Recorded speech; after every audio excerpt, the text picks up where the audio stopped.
మీరు ఇందాక అన్ని ఎగ్జామ్స్ రాశారు కదా సార్. సో పేపర్ ఎలా అనిపించింది? బాగుంది సార్, స్టాండర్డ్ బాగుంది. ఏపీఎస్సీ గ్రూప్ టీ స్టాండర్డ్ ఓరియంటల్లో ఉంది, రెలవెన్స్ కూడా బాగుంది. అండ్ ఇచ్చే ఎక్స్ప్లెనేషన్ కూడా చాలా బాగుంటుంది అనమాట. క్రాస్ చెక్ చేసుకోవడానికి అంటే మళ్ళీ టెక్స్ట్ బుక్స్కి వెళ్ళకుండా జస్ట్ ఈ ఎక్స్ప్లెనేషన్ చదువుకుంటే మాకు మేము చదువుకుని కాకుండా ఎక్స్ట్రా ఇన్ఫర్మేషన్ వస్తుంది అనమాట. అది మాకు చాలా హెల్ప్ అవుతుంది ఫర్దర్ ఎగ్జామినేషన్స్ కూడా. చాలా బాగుంటుంది. సో ఇది గ్రూప్ టూకి రిలేట్ అంటున్నారు. స్టాండర్డ్ గ్రూప్ 2 కంటే ఎక్కువ ఉంది, బట్ ఈ స్టాండర్డ్ ఉంటే వీ కెన్ బాగుంది. స్టాండర్డ్ చాలా బాగుంది.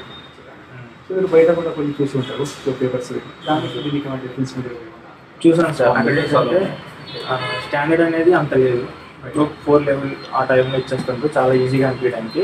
బట్ ఇక్కడ సివిక్ సెంటర్లో స్కోర్ తక్కువ వస్తున్నా స్టాండర్డ్ బాగుంది. దానివల్ల మేము గ్రూప్ 2 లెవెల్కి రీచ్ అవుతాం అనమాట. సో అక్కడ స్కోర్ వచ్చేసినంత మాత్రం మెయిన్ ఎగ్జామ్లో రాదు కదా. సో ఇక్కడ స్కోర్ తక్కువ వస్తున్నా పేపర్స్ అనేవి బాగున్నాయి when comparing to other institutes. And hospitality కూడా చాలా బాగుంది అనమాట. వే ఆఫ్ రిసీవింగ్ కానీ టెస్ట్ అట్మాస్ఫియర్ కానీ బాగుందన్నమాట. దీన్ని కంటిన్యూ చేయడం బెటర్. మీడియం అండి చాలా బాగుంది. టెస్ట్ అయితే చాలా వర్త్, మా కఠినానికి వర్త్. మీరు ఏ మీడియం అంటే ఇంగ్లీష్ మీడియం ఎక్స్ప్రెషన్ కూడా చాలా బాగా ఇస్తున్నారు. మరి మేము ఇంకొకరికి రిఫర్ చేసుకున్న అవసరం లేకుండా చాలా బాగా దీన్ని కంటిన్యూ చేస్తే ఓకే అంటారు.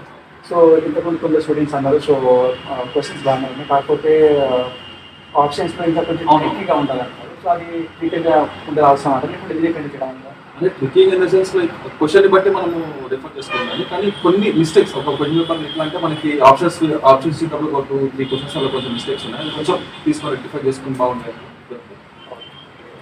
మీ మీడియం అండి తెలుగు మీడియం.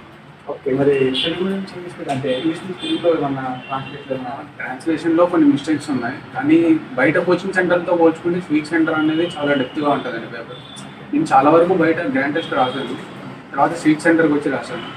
స్వీక్ సెంటర్లో ప్రత్యేకత ఏంటంటే ఇప్పుడు మనకి క్వశ్చన్స్ ఇస్తారు. క్వశ్చన్స్ అనేవి ఎలా ఉంటాయంటే ఆప్షన్స్లో 2 ఉంటాయండి. వాటిని బాగా ఆలోచించే విధంగా ఇస్తున్నారు. ఎలా అంటే చాలా డెప్త్గా ఇస్తున్నారు. అదేంటంటే గ్రూప్ 2 స్థాయిని మించిపోతుంది.